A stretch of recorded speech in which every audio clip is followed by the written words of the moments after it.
दुनिया के इतिहास में पहली बार हुआ है जब किसी देश के प्रधानमंत्री किसी होटल, किसी रेस्टोरेंट, किसी क्लब की बुकिंग करवाने के लिए खुद खड़े हो गए हो, अपनी पूरी सरकार को खड़ा कर दिया हो, अफसरों को खड़ा कर दिया हो कि आइए इनका टिकट खरीदिए, ऐसी मौज मस्ती आराम अय्याशी नहीं मिलेगी, नहीं मिलेगी, नहीं मिलेगी।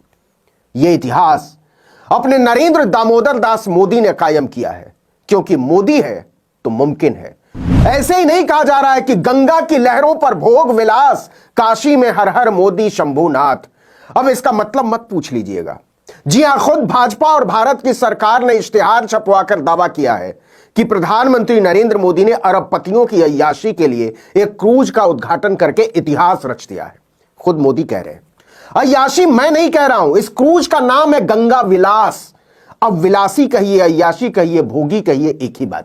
जो कंपनी इस क्रूज को चला रही है उसका बाकायदा दावा है कि हमसे बढ़िया अय्याशी कोई नहीं करा सकता है, क्योंकि घूमने फिरने के शौकीनों तो क्या, अच्छे खासे रईस आदमी की भी इस अय्याशी की कीमत चुकाने की हैसियत नहीं है। करोड़पति होने से भी काम नहीं चलेगा, आपको कम से कम अरबपति होना पड़ेगा। तो अरबपतियों को अय्याशी का आमंत्रण देते क्रूज का टिकट बेचने के लिए भारत के प्रधानमंत्री खुद खड़े हो गए, अपनी सरकार के मंत्रियों को, अफसरों को, कारिंदों को लाइन में खड़ा कर दिया। चलो चिल्ला चिल्ला कर बोलो, गंगा की लहरों पर भोग विलास, काशी में हर हर मोदी शंभुनाथ। विलासिता के तैरते अड्डे को हरी झंडी दिखाने के लिए क्रूज कंपनी ने साक्षात प्रधानमंत्री नरेंद्र मोदी को दिल्ली से खड़ा कर दिया था। बनारस में खुद यूपी के मुख्यमंत्री योगी आदित्यनाथ रविदास घाट पर खड़े थे। इसके अलावा क्रूज के फ्लैग ऑफ समारोह में बंदरगाह, नौवहन और जलमार्ग मंत्री सर्बानंद सोनोवाल खड़े थे। इसके अलावा सरकार के कई मंत्री, विधायक, अफसर पूछिए मत। और इसके साथ ही भोले शंकर की जटा से निकलकर अपनी लहरों से संतों, महात्माओं, त्यागियों, तपस्वियों, किसानों, मल्लाहों, जुलाहों, मजूरों, रंगसाजों, बुनकरों, कबीरों, फकीरों के लिए बहने वाली गंगा की लहरों को विलासियों की सेवा में समर्पित कर दिया गया। चलो प्रेम से नारे लगाओ, गंगा की लहरों पर भोग विलास, काशी में हर हर मोदी शंभुनाथ। सोचिए विलासियों के लिए कितने समर्पित हैं अपने प्रधानमंत्री मोदी कि बाकायदा उनके लिए गंगा की धाराओं को ही नहीं, सरकारी इंतजामों की धाराओं को भी खोल दिया। जी खोल कर करो मौज, कोई कमी ना रह जाए। मेरी तरह के लोग हैरान हैं कि देश के प्रधानमंत्री को कितनी चिंता है अरबपतियों की ऐश मौज की, विलासिता की, अय्याशी की। बार बार अय्याशी कहने पर आपको बुरा लग रहा होगा, लेकिन आप ही बताइए इस देश में कितने लोग 13 लाख रुपए चुका सकते हैं?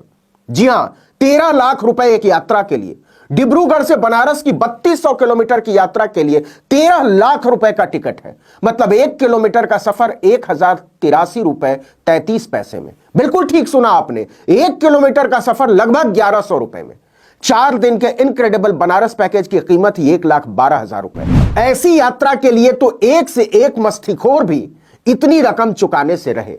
बनारस में गंगा की लहरों पर एक दिन की विलासिता का किराया $300 यानी लगभग 25,000 रुपए है। कोलकाता से बनारस की अय्याशी का पैकेज 4,37,250 रुपए है। वहीं कोलकाता से बांग्लादेश की राजधानी ढाका तक की अय्याशी के लिए भी आपको लगभग 4.5 लाख रुपए चुकाने होंगे।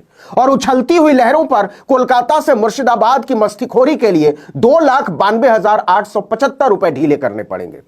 तो बताइए साहब, 4 घंटे की हवाई दूरी पर उड़ाने के लिए भारत में कितने लोगों के पास 13 लाख रुपए हैं? और खाली रुपया होने से भी काम नहीं चलेगा, संपूर्ण रूप से आपको खलिहर भी होना पड़ेगा। मतलब आपके पास कोई काम धाम ना हो सिवाय रुपया उड़ाने के, क्योंकि यह पूरी यात्रा 54 दिनों की होगी। मतलब एक बार अगर मोदी जी के गंगा विलास की फुल विलासिता का मजा लूटने बैठ गए तो उतने के बाद आपके पास साल में केवल 10 महीने बचेंगे। जाड़े के दिन में बैठेंगे तो उतरने तक बाहर लू चल रही होगी, और गर्मी में बैठे तो बरसात आ चुकी होगी, मौसम बदल जाएगा। अब आप सोचकर बता दीजिए कि आप 13 लाख रुपए उड़ाकर 2 महीने की अय्याशी करने के लायक कब हो जाएंगे। और अगर आपके लिए यह व्यवस्था नहीं है तो मोदी ने किन लोगों की अय्याशी के लिए पूरी सरकार को खड़ा कर दिया है। देखिए कि जिस गंगा विलास क्रूज की झंडी लहराते हुए मोदी इतरा रहे थे ना, उस पर केवल 36 भोगियों विलासियों की सीट है। जी हां, केवल 36। 34 बैठे पहली यात्रा में, सब विदेशी। गंगा विलास क्रूज को चलाने वाली कंपनी अंदारा की वेबसाइट पर दावा किया गया है कि हर मेहमान पर एक बटलर होगा, मतलब खानसामा। वो दिन रात आप जो कहेंगे वो पकाएगा, आप जो कहेंगे वो पिलाएगा। अंतारा ने तो फोटो में दिखाया है कि वो पवित्र गंगा की लहरों पर मुर्गा भी परोसेगा नींबू मार के, और पवित्र गंगा की लहरों पर दारू भी पिलाएगा, वो भी इंपोर्टेड। मैं एक बार फिर साफ कर दूं कि दारू परोसने और मुर्गा परोसने की तस्वीरें खुद गंगा विलास से जुड़ी कंपनी अंतारा ने अपनी वेबसाइट पर शेयर की है। कंपनी का दावा है कि हम आपको ऐसी अय्याशी कराएंगे कि जिंदगी भर भूल नहीं पाएंगे। अब जरा इसके दूसरी तरफ की तस्वीर भी देख लीजिए, उसी बनारस की, उसी गंगा की और उसी बनारस के असली लोगों की, जहां पनाह मोदी का पूरा इंतजामिया एक विलासी क्रूज का टिकट बेचने में मशगूल है, लेकिन पुरखों से गंगा की लहरों से खेलने वाले काशी के मल्लाहों की नस्लें गहरी उदासी में डूबी हुई। मां गंगा निषाद राज सेवा न्यास के अध्यक्ष प्रमोद निषाद पूछते हैं कि बनारस की गंगा में सरकारी संरक्षण में चल रहे आधा दर्जन क्रूज क्या कम थे जो यहां 5 स्टार क्रूज को उतार दिया। पहले जो भी विदेशी पर्यटक आते थे वो हमारी नावों से ही गंगा विहार करते थे, लेकिन हमारे धंधे को छीनने के लिए एमवी गंगा विलास क्रूज को लाया गया है। प्रमोद कहते हैं, आगे जो भी क्रूज बनारस की गंगा में उतारे जाएंगे वो मल्लाहों की रोजी रोटी छीनेंगे। ये क्रूज हमें पूरी तरह बर्बाद कर देंगे। देखिए कि बनारस में गंगा के किनारे कुल 85 घाट हैं। इन घाटों के किनारे मल्लाहों की बस्तियां हैं। एक अनुमान के मुताबिक करीब 32 से 35 हजार मल्लाहों की जिंदगी नौकायन से ही चलती है। इन मल्लाहों के पास लगभग 1,500 नावें हैं और हर नाव पर करीब 4 लोग काम करते हैं। इनमें से किसी नाव में मशीन नहीं लगी होती थी। यह पर्यावरण के लिए भी अच्छा था, लेकिन 2018 में मोदी महान ने गंगा में क्रूज उतार दिए। ये क्रूज गंगा की लहरों में वोकल फॉर लोकल के नारों को अपनी मशीनों से काटते हुए चक्कर काट रहे हैं। सरकारी संरक्षण में चलाए जा रहे क्रूजों के चलते मल्लाहों की आमदनी घटकर आधी से भी कम रह गई है।